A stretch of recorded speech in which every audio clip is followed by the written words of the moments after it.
ce geste de toi viendra mon secours.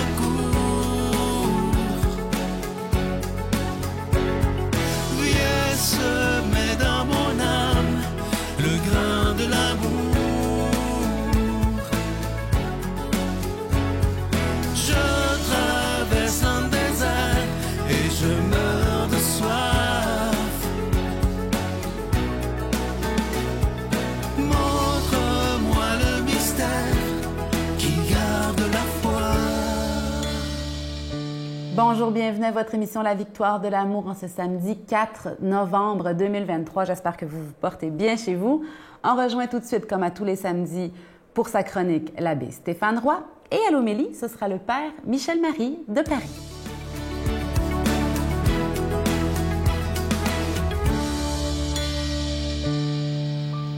Bonjour à toi, bon samedi.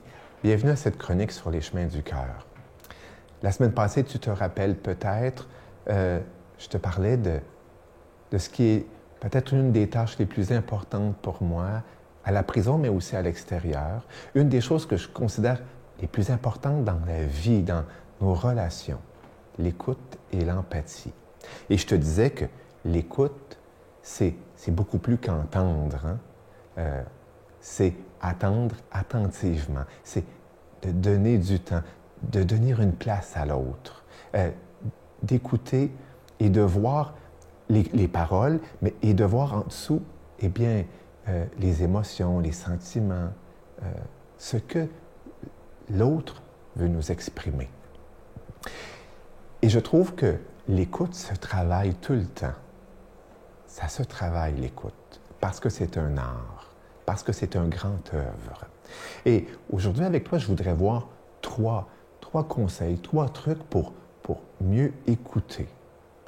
Le premier, eh bien, et je vais te dire, ces conseils-là, en les énumérant, peuvent te paraître très simples, mais ô combien importants.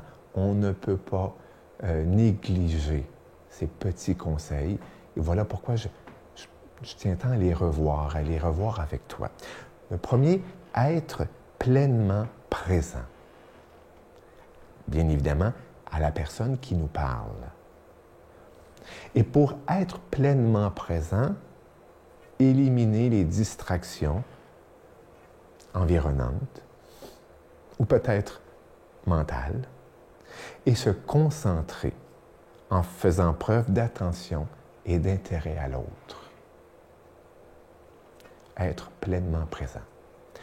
Le deuxième, ne pas couper la parole. C'est quelque chose parfois dont on a une mauvaise habitude. Hein? Et ça veut dire, ça, ne pas couper la parole, c'est ne pas terminer les phrases de l'autre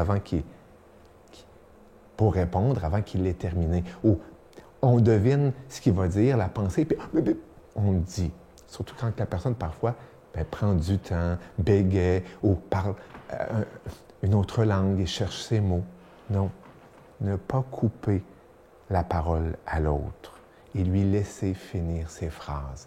Le laisser se dire. Le troisième, montrer de l'empathie. Je vais y revenir dans une autre chronique avec toi, juste sur le thème de l'empathie.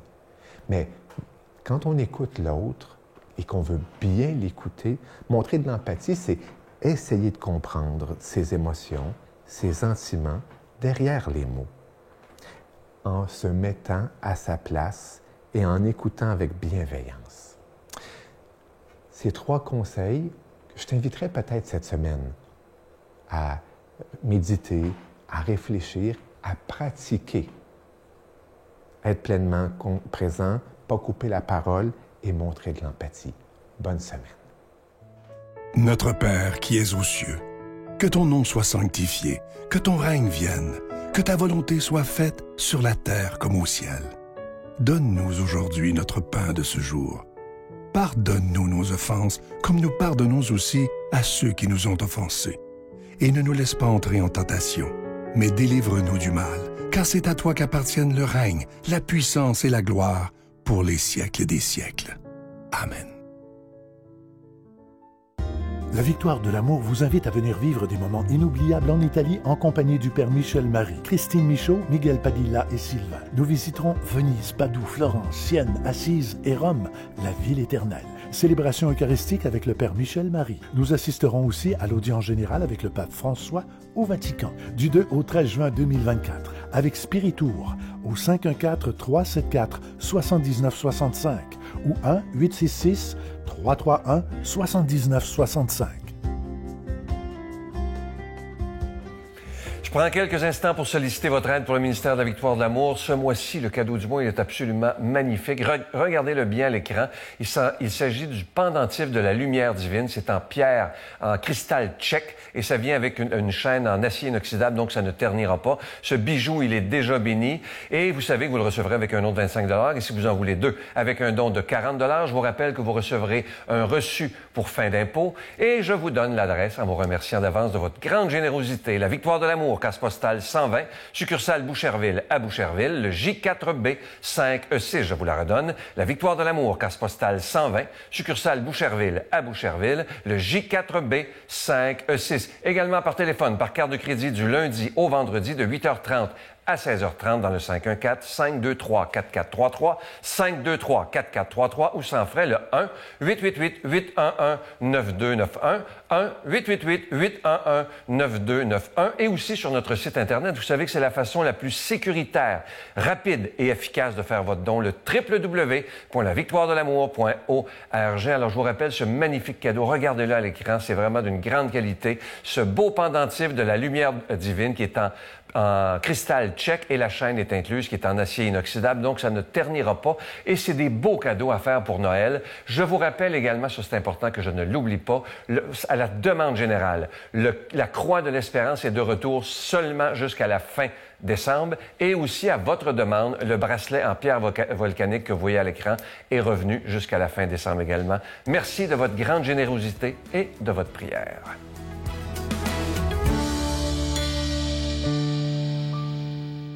Mon Dieu, donnez-moi la sérénité d'accepter les choses que je ne peux changer, le courage de changer les choses que je peux et la sagesse d'en connaître la différence.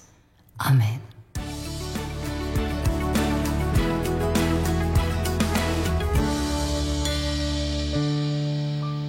Mais quel bonheur que de vous retrouver et de partager avec vous un extrait de l'Évangile de Jésus-Christ selon saint Luc. En ce jour-là, un jour de sabbat, Jésus était entré dans la maison d'un chef de pharisiens pour y prendre son repas, et ces derniers l'observaient. Jésus dit une parabole aux invités lorsqu'il remarqua comment ils choisissaient les premières places, et il leur dit « Quand quelqu'un t'invite à des noces, ne va pas t'installer à la première place, de peur qu'il ait invité à un autre plus considéré que toi. Alors celui qui vous a invité, toi et lui, viendra te dire « Cède-lui ta place ». Et à ce moment, tu iras plein de honte prendre la dernière place. Au contraire, quand tu es invité, va te mettre à la dernière place. Alors quand viendra celui qui t'a invité, il te dira « Mon ami, avance plus haut » et ce sera pour toi un honneur aux yeux de tous ceux qui seront à la table avec toi. En effet, quiconque s'élève sera abaissé et qui s'abaisse sera élevé. Mes frères bien-aimés, vraiment l'Évangile vole au secours de notre nature qui souvent se laisse aller à l'orgueil, à la vanité, à la prétention, au désir d'apparaître, d'exister aux yeux d'autrui. Et tout cela est dangereux car, et c'est une joie pour moi de vous le redire, notre valeur, il est bon d'en reprendre conscience aujourd'hui, ne dépend pas du regard des autres sur nous. J'irais même jusqu'à dire que si les éloges pleuvent de toutes parts sans que des voix discordantes ne se lèvent, c'est plutôt mauvais signe. Il se peut alors que ce que l'on accomplisse dans la vie soit insipide et ne contrarie personne. Le Christ lui-même, je ne vous apprends rien, malgré tout le bien qu'il a répandu, a traversé sa vie terrestre au milieu d'oppositions qui sont allées jusqu'à provoquer son arrestation et sa mort. Pour en venir à l'évangile de ce jour, que je n'ai d'ailleurs pas quitté, l'homme de la parabole que Jésus a inventé de toutes pièces pour marquer nos esprits croit que sa valeur vient de la place qu'il occupe aux yeux du maître de la maison où il a été invité. Mais d'où vient donc ce besoin de se mettre en avant? la question mérite d'être posée. Ah oui, ils sont nombreux, ceux qui mettent toutes leurs billes dans l'avancée sociale et qui, en gravissant échelon après échelon, comme la souris ou le rat sur son échelle, s'imaginent devenir importants. Mais quel mirage! Attirés par l'argent, attirés par la réussite sociale, ces êtres-là n'ont peut-être rien d'autre pour se valoriser. Alors ils se jettent la tête la première dans la construction de cette réussite sans laquelle ils seraient les plus malheureux des hommes. Et donc, on leur pardonne parce qu'au fond, ils manquent de reconnaissance et en se mettant en avant, ils prennent une revanche sur la vie. Oui, on leur pardonne, mais on les éclaire aussi avec Jésus, qui aujourd'hui met en garde ses enfants, donc vous et moi, en nous rappelant que nous pouvons être humiliés en prétendant mériter une place d'honneur, alors qu'il s'agit de rester à notre place.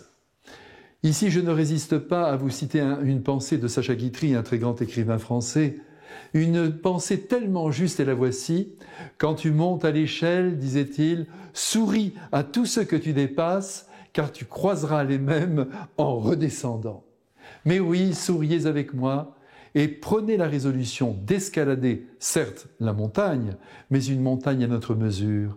Et c'est un petit mont, et ça ira très bien. Vous savez, il y a plusieurs manières de se mettre en avant de façon idiote. On peut en effet vouloir toujours être sur la photo, ou encore être comme les poules qui, dès qu'elles ont pondu un œuf, se mettent à chanter. Être humble, c'est non seulement plaire à Dieu notre Père, mais c'est aussi, je le dis bien simplement, faire preuve d'intelligence. Occuper une fonction d'importance, avoir 1000 diplômes, ou sur son compte plusieurs millions de vues, vous savez, sur le compte Instagram, ne dit pas la qualité d'une personne. Et si elle s'en vante, alors là, elle s'aggrave.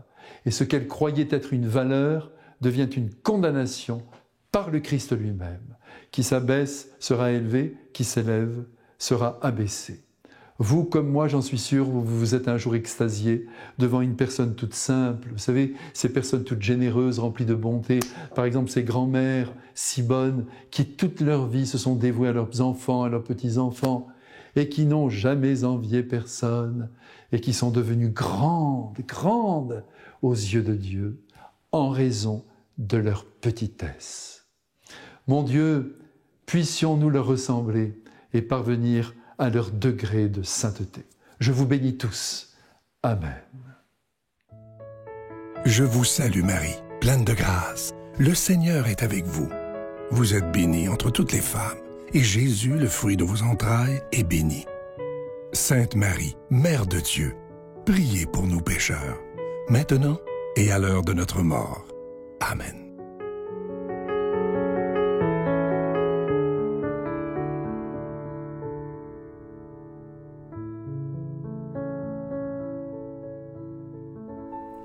Demain, ne manquez pas ce rendez-vous du dimanche avec la victoire de l'amour. Sylvain reçoit notre si chère amie Christine Michaud et en chanson Vincent Niclot avec sa si belle voix, sa grande voix de ténor qui va nous chanter « O Sole Mio ».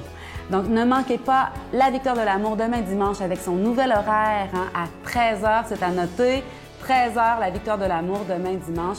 C'est avec grand bonheur que Sylvain reçoit Christine Michaud, notre si chère amie. Bonne journée. Il y a une grande recherche qui a été faite à l'Université d'Harvard qui disait les relations qu'on entretient avec les autres, c'est le facteur numéro 1 du bonheur. Et la solitude, c'est le plus grand tueur.